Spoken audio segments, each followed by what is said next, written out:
Entre as inúmeras batalhas da Segunda Guerra Mundial, poucas são tão emblemáticas para a memória militar do Brasil quanto a tomada de Monte Castelo, travada nos Apeninos da Itália em 1944-1945. Foi ali, nas Montanhas Geladas, que a Força Expedicionária Brasileira, FEB, enfrentou seu maior desafio em solo europeu.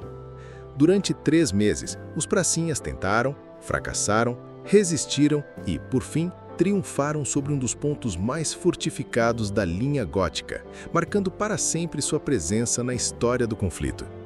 Mais do que uma vitória militar, Monte Castelo se tornou o símbolo do sacrifício, da coragem e da superação de um exército jovem que deixava para trás os trópicos e se lançava na luta contra o nazifascismo nos campos nevados da Europa.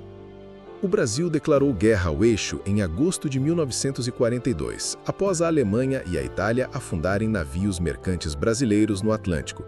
Inicialmente, muitos duvidavam que o país pudesse enviar tropas para combater na Europa. A famosa piada dizia que seria mais fácil uma cobra fumar do que o Brasil mandar soldados para a guerra. Mas em julho de 1944, a primeira leva da Força Expedicionária Brasileira, formada por cerca de 25 mil homens, desembarcava em Nápoles.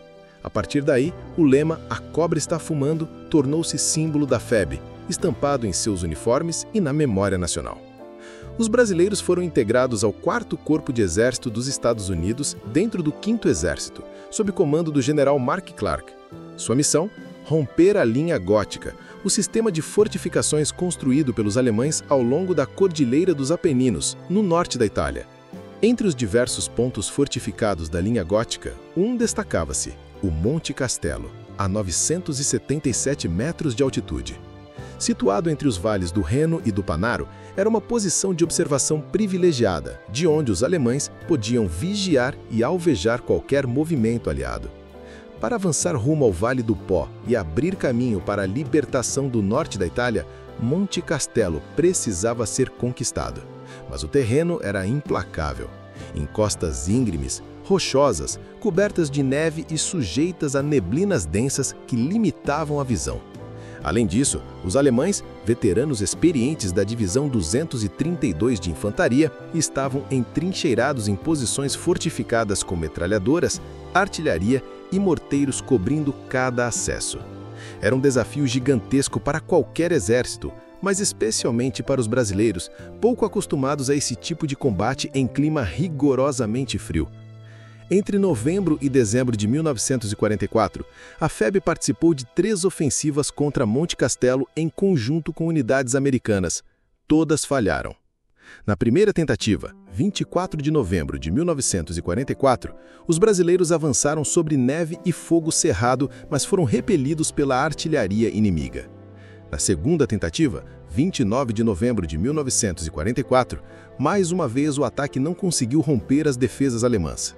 E, na terceira tentativa, 12 de dezembro de 1944, os pracinhas, exaustos, enfrentavam não apenas o inimigo, mas também o frio intenso que paralisava armas e congelava alimentos.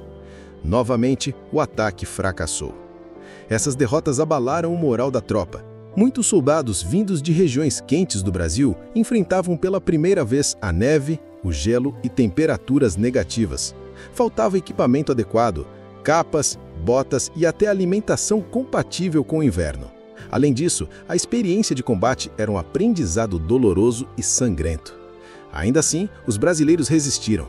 Reforçados, reorganizados e agora mais adaptados às condições, prepararam-se para tentar novamente. O ataque decisivo foi lançado em 21 de fevereiro de 1945. Desta vez, a operação foi cuidadosamente planejada. Os brasileiros contaram com apoio de artilharia aliada, bombardeios aéreos e coordenação estreita com unidades americanas. Às primeiras horas da manhã, sob o frio cortante, os pracinhas avançaram em ondas pelas encostas cobertas de neve. Cada passo era contestado por metralhadoras e morteiros alemães. Mas os soldados, endurecidos pela experiência dos meses anteriores, mantiveram a ofensiva. Companhias inteiras avançaram sob fogo cerrado. O 11º Regimento de Infantaria e o 1º Regimento de Infantaria foram decisivos rompendo as linhas inimigas em meio a combates corpo a corpo. O apoio da artilharia brasileira, apelidada de Artilharia da Cobra Fumando, também foi fundamental para neutralizar posições fortificadas. Após horas de luta intensa, no final da tarde, o cume de Monte Castelo foi conquistado.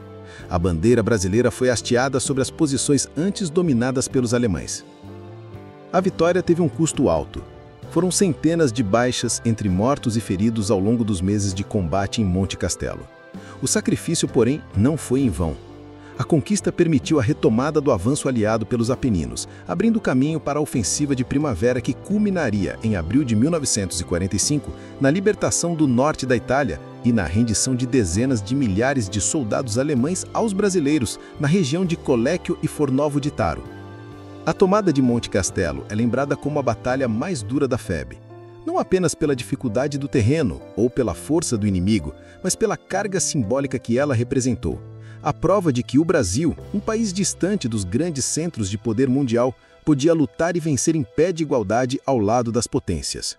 O episódio marcou profundamente a memória nacional. Foi imortalizado em canções, como o famoso samba-canção Monumento aos Pracinhas, ou Monumento a Monte Castelo, e em monumentos erguidos em homenagem aos combatentes. Para os veteranos, o nome Monte Castelo se tornou sinônimo de coragem e sacrifício. Ao final da guerra, o Brasil voltaria para casa com orgulho, mas também com a dor das perdas. Para os que lutaram em Monte Castelo, cada metro conquistado representava não apenas uma vitória militar, mas também a superação das adversidades e a afirmação de um espírito guerreiro.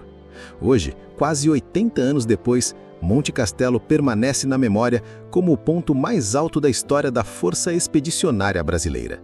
Foi ali, entre rochas, neve e sangue, que os pracinhas mostraram ao mundo que a cobra de fato fumava.